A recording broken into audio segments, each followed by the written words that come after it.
Estamos iniciando mais uma temporada do programa Meditações Ponto de Partida. Você sempre é o nosso convidado aqui todas as manhãs, de segunda a sexta-feira, neste horário. E também quero convidar você nos domingos, às 8 horas da manhã. Nós temos também o programa Ponto de Partida, só que agora na forma de debate no domingo. E durante a semana nós temos essas reflexões bíblicas importantes. Nessa temporada nós estaremos falando sobre as bem-aventuranças, isso mesmo. Você encontra as bem-aventuranças no livro de Mateus, no capítulo 5. Alguns chamam as bem-aventuranças como um sermão do monte. Por que o sermão do monte? Na realidade, quem deu essa ideia foi Agostinho. Agostinho, por volta do ano 400, ele então entendeu de que esse poderia ser um sermão de Jesus. Mas, na realidade, se você analisar o contexto, você vai perceber de que se trata de ensinamentos de Jesus. Quer ver? Vamos a Mateus capítulo 5, verso 1, que diz assim: Ao ver as multidões, Jesus subiu ao monte. Ele se assentou e os seus discípulos se aproximaram dele. Então ele passou a ensiná-los. Você percebe aqui o verbo ensinar? Não que num sermão você não possa ensinar, pelo contrário, o sermão tem essa ideia também de ensino. Mas, na realidade, aqui trata-se de ensinamentos práticos da vida diária e Jesus traz algumas dicas bem interessantes. Mais ou menos o que a gente vê, por exemplo, no livro de Salmos, Provérbios, Eclesiastes, principalmente Provérbios e Eclesiastes, onde nós temos práticas bem claras do dia a dia. E aqui também nós temos essa ideia. Jesus vai então trazendo aqui orientações claras, né, como nós devemos nos portar. E durante essa temporada, então, nós estaremos estudando isso. Para você entender um pouquinho esse contexto, nós precisamos compreender como que funcionava a sociedade na época. Veja, naquela época existiam vários rabinos ou professores.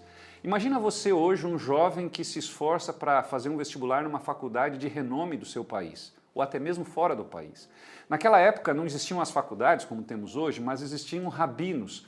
E não eram eles que escolhiam os seus discípulos, na realidade eram os discípulos, os alunos, que escolhiam os seus rabinos, os seus professores. E era assim que funcionava. Então muitos desses meninos, né, eles se candidatavam para ser alunos de um determinado rabino. Só que Jesus, ele fez o caminho contrário. Jesus, ele não fez um vestibular para escolher seus pupilos, seus alunos. Pelo contrário, foi ele que foi atrás dos seus alunos. Ele faz um caminho contrário do que se fazia na época, você entende? E dentro desse contexto, Jesus escolhe alguns meninos. Quando eu falo meninos, é isso mesmo. Os discípulos eram jovens. Eles tinham talvez por volta dos seus 18, 20 anos, não mais do que isso. Às vezes quando a gente olha na Bíblia, a gente percebe de que parece, não é, de que os discípulos eram mais velhos, mas não é verdade. Eles eram jovens. E aí então Jesus agora precisava dar algumas dicas práticas. E o que nós vamos ver nessa temporada são justamente dicas práticas em relação à vida e os relacionamentos interpessoais. Então veja só, quando a gente analisar a partir do programa de amanhã, nós vamos analisar já o verso 3, nós vamos ver que Jesus diz assim, bem-aventurado, que significa feliz. Então, feliz aquele que, e aí então ele faz a sentença, ele declara a sentença.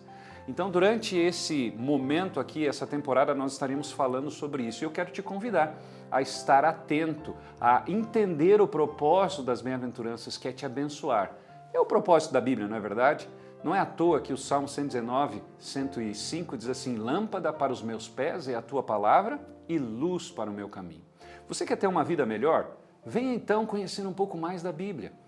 João capítulo 5, verso 39, Jesus disse, examinai as Escrituras, porque cuidais ter nelas a vida eterna, e são elas mesmas que testificam de mim. Então, quando a gente vai à Bíblia, é como se a gente estivesse agora, não é, buscando um tesouro, em busca de um tesouro. E as bem-aventuranças são parte desse tesouro. E nós estaremos aqui durante essa temporada analisando justamente esse tesouro dos relacionamentos. E Deus tem um recado muito especial para você. Nessa manhã, o recadinho que fica é, busque a Deus, busque mais a Bíblia, busque mais conhecer a Deus. Eu tenho a certeza de que você não vai perder nada.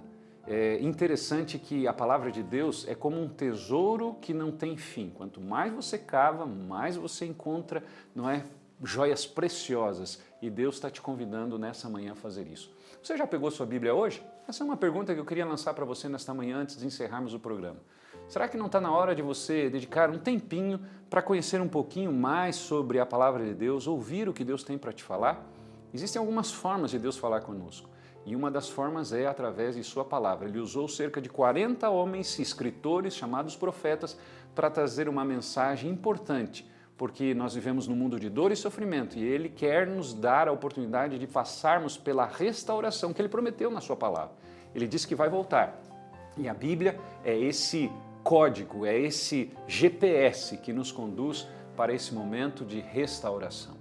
Se você quiser saber mais sobre a Bíblia, nós te oferecemos esse estudo bíblico, tá bom? Você está vendo aqui esse QR Code na tela e você pode apontar e receber gratuitamente esse estudo bíblico. Aqui tem perguntas e as respostas você vai encontrar na sua própria Bíblia.